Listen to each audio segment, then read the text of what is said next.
আপোনাৰ name spelling total কোনটো নাম্বাৰত আহিছে আৰু কোনকেইটা নাম্বাৰত আচলতে নেম স্পেলিং টোটেল থাকিলে আপুনি উপকৃত হ'ব, অৰ্থাৎ আপুনি ছাকচেছ হ'ব, বা আপোনাৰ বাৰ্থ চাৰ্টক আগবঢ়াই লৈ যাব পাৰিব বা ছাপোৰ্ট কৰিব, বা নেম স্পেলিং টোটেলটো কোনকেইটা নাম্বাৰত থাকিলে আচলতে আপোনাৰ ছাকচেছৰ প্ৰক্ৰিয়াটো ত্বৰান্বিত হৈ আগবাঢ়ি যাব পাৰিব, সবিশেষ আমি ডিছকাছ কৰিম এই ভিডিঅ'টোৰ যোগেদি।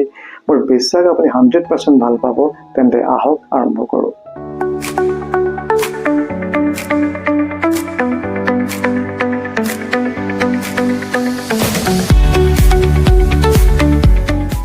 আপোনাৰ বাৰ্থ চাৰ্টত থকা প্ৰতিটো নাম্বাৰেই গুৰুত্বপূৰ্ণ, অৰ্থাৎ ডেট, মান্থ আৰু ইয়েৰৰ যোগেদি বা ড্ৰাইভাৰ কণ্ডাক্টৰ যোগেদি যিকেইটা নাম্বাৰ আপোনাৰ বাৰ্থ চাৰ্টত আহিছে সকলোকেইটা নাম্বাৰৰ বিশেষ ভূমিকা আছে আৰু গুৰুত্বপূৰ্ণ হয়। বাট আপোনাৰ যিটো নাম, এই নেম স্পেলিঙৰ যিটো টোটেল নাম্বাৰ, সেই টোটেল নাম্বাৰটোৱে আপোনাৰ জীৱনত এটা বিশেষ ছাপোৰ্ট দিয়ে, বিশেষভাৱে আপোনাক সহায় কৰিব আৰু আগবঢ়াই লৈ যাব। অৰ্থাৎ কি হয়, আমি যদি চাওঁ নেম স্পেলিঙৰ টোটেল যিটো নাম্বাৰকেইটা আচলতে আপুনি চেলিডিয়ান যিটো নিৰ্মাণ চাৰ্টটো, চেলিডিয়ান চাৰ্টটো আপোনালোকে ফ'ল' কৰি পেলাই আপোনালোকে চাই ল'ব। মই কোৱাৰ ভিডিঅ'টো আৰম্ভ কৰাৰ আগতে কথাখিনি কৈ লৈছোঁ। গুগল কৰিলে আপোনালোকে চেলিডিয়ান যিটো চাৰ্ট পাব, তাত ABCD ৰেগেঞ্চত যিকেইটা নাম্বাৰ থাকে সেই নাম্বাৰকেইটা লৈ আপোনালোকে নেম স্পেলিং কাৰেকশ্যন কৰিব পাৰিব। এটা বৃহৎ ছাবজেক্ট যদিও মই থুলমূল ভাষাৰে আপোনালোকক জাষ্ট বুজাবলৈ ট্ৰাই কৰিছোঁ। প্ৰথমতে আহোঁ কি আপোনালোকৰ বিশেষ সেই ফাৰ্ষ্ট নাম্বাৰটো হৈছে নাম্বাৰ 1। নাম্বাৰ 1ক ডিনোট কৰে কোনে? সূৰ্যদেৱৰ ডিনোট কৰে। সূৰ্যদেৱৰ নাম্বাৰ, ৰজাৰ নাম্বাৰ। গতিকে আপোনালোকৰ নামৰ স্পেলিঙৰ টোটেল যদি নাম্বাৰ 1ত আহে, অৰ্থাৎ সেই নাম্বাৰ যদি আপোনাৰ বাৰ্থ চাৰ্টত মিচিং থাকে, তেতিয়াহ'লে সেই নাম্বাৰ 1ত আহিলে বেছি ভাল হ'ব। আৰু কথাটো হৈছে কি, নাম্বাৰ 1ত অহাৰ লগে কি হ'ব, আপোনাক লিডাৰশ্বিপ কোৱালিটি দিব, আপোনাক কমিউনিকেশ্যন দিব, আপোনাক নেম ফেম দি এটা সুন্দৰ প্ৰক্ৰিয়াৰে আপোনাক ছাপোৰ্ট কৰিব আৰু আগবঢ়াই লৈ যাব। প্ৰথম নাম্বাৰটো হৈছে নাম্বাৰ 1, সূৰ্যদেৱৰ যিটো নাম্বাৰ, এইটো আমি 1 নম্বৰ বুলি ক'ব পাৰোঁ যে প্ৰথম পাৱাৰফুল নাম্বাৰ, নেম স্পেলিং টোটেলৰ প্ৰথম পাৱাৰফুল নাম্বাৰ। এতিয়া আহোঁ আমি তাৰ ছেকেণ্ড পাৱাৰফুল নাম্বাৰটো কি হ'ব? আপোনাৰ নেমৰ টোটেল যদি নাম্বাৰ 6ত আহে, 6ত ডিনোট কৰে কাক? ভিনাছ।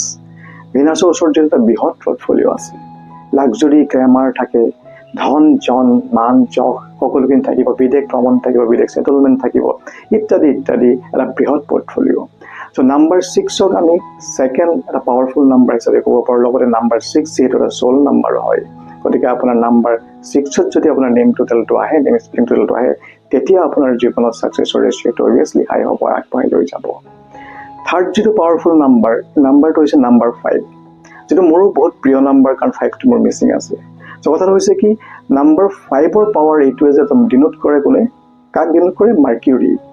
মাৰ্কিউৰী যিহেতু গোটেই বাৰ্থ চাৰ্টখনক বেলেঞ্চ কৰে। আপোনাৰ যদি ক'ৰবাত নাম্বাৰ নাথাকে, সেই নাম্বাৰকো আপুনি সহায় কৰিব নাম্বাৰ 5এ। প্ৰতিটো দিশতে বেলেঞ্চ কৰে। জীৱনত প্ৰতিতোকৈ গুৰুত্বপূৰ্ণ বিষয় হৈছে বেলেঞ্চ। সকলো দিশত থকাৰ পিছতো ধন, ৰিলেশ্যনশ্বিপ, যিকোনো বিষয়ত আপোনাৰ প্ৰফেশ্যন চব ঠিকে থাকে থকাৰ পিছত যদি বেলেঞ্চ নহয়, তেতিয়াহ'লে বহুতখিনি বিপদ হোৱাৰ সম্ভাৱনা থাকে।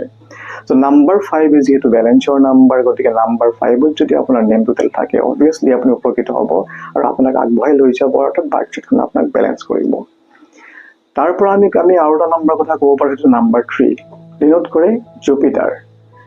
জুপিটাৰ যিহেতু দেৱগুৰু, জ্ঞান, আপোনাক এডুকেশ্যন দিশত, হিলিঙৰ দিশত, মেডিটেশ্যন, য়োগা ইত্যাদি ইত্যাদি, মুঠতে জুপিটাৰৰ অবিহনে, জ্ঞানৰ অবিহনে যিহেতু আপুনি খোজ দিব নোৱাৰিব পৃথিৱীখনত, গতিকে জ্ঞানৰ বহুত গুৰুত্বপূৰ্ণ ভূমিকা আপোনাৰ জীৱনত আছে। গতিকে নাম্বাৰ 3 আমি এটা গুৰুত্বপূৰ্ণ নাম্বাৰ নেম স্পেলিঙৰ টোটেল হিচাপে বিবেচিত কৰা হয়। বাট কথা হৈছে কি, আপুনি যেতিয়া নেম স্পেলিঙৰ টোটেল নাম্বাৰ কোনটো হ'ব, আপোনাৰ বাৰ্থ চাৰ্ট কেনেকৈ আহিব, এইখিনি ডিছকাছ এটা বৃহৎ চেপ্টাৰ আমি কেতিয়াবা কৰিম। বাট কথা হৈছে এইটোৱে যে যদি আপোনাৰ নেম স্পেলিঙৰ টোটেলটো 1, 6, 5 বা 3 যিহতে নাহক লাগিলে, খালি এটা কথা আপুনি মন কৰিব, যাতে ড্ৰাইভাৰ বা কণ্ডাক্টৰ কেতিয়াও যাতে এণ্টি নহয়। কম্পিটেবল হ'ব লাগে, ড্ৰাইভাৰ আৰু কণ্ডাক্টৰ কম্পিটেবল হ'ব লাগে। আৰু নেম স্পেলিঙৰ টোটেলটো আচলতে গুৰুত্বপূৰ্ণ বিষয় এইটোৱেই যে বাৰ্থ চাৰ্টৰ যিকোনো নাম্বাৰ, মিচিং থকা নাম্বাৰক আপুনি ৰিমেডি কৰি বা আন যিকোনো প্ৰক্ৰিয়া, যিহেতু প্ৰতিটো নাম্বাৰে বিশেষ গুৰুত্বপূৰ্ণ ভূমিকা আছে আপোনাৰ জীৱনত, গতিকে মিচিং নাম্বাৰকেইটা ৰিমেডি কৰি হ'লেও আপুনি আগবঢ়াই নিবই লাগিব। আৰু প্ৰতিটো নাম্বাৰ গুৰুত্ব থকাৰ কাৰণে আমি কোনো নাম্বাৰ ডিনাই কৰিব নোৱাৰোঁ বা আমি চেঞ্জ কৰিব নোৱাৰোঁ। কিন্তু কথা হৈছে কি, আমাৰ হাতত থকা আটাইতকৈ গুৰুত্বপূৰ্ণ টুলছটো হৈছে name spelling correction, quite important tool. গতিকে নেম স্পেলিং কাৰেকশ্যনৰ যোগেদি আমাৰ জীৱনৰ আপলিফ্ট যিটো ছাকচেছৰ ৰেচিঅ' 50% আমি আগবঢ়াই লৈ যাব পাৰোঁ। এইটোৱে হৈছে নেম স্পেলিং কাৰেকশ্যনৰ এটা গুৰুত্বপূৰ্ণ ভূমিকা আপোনাৰ জীৱনত।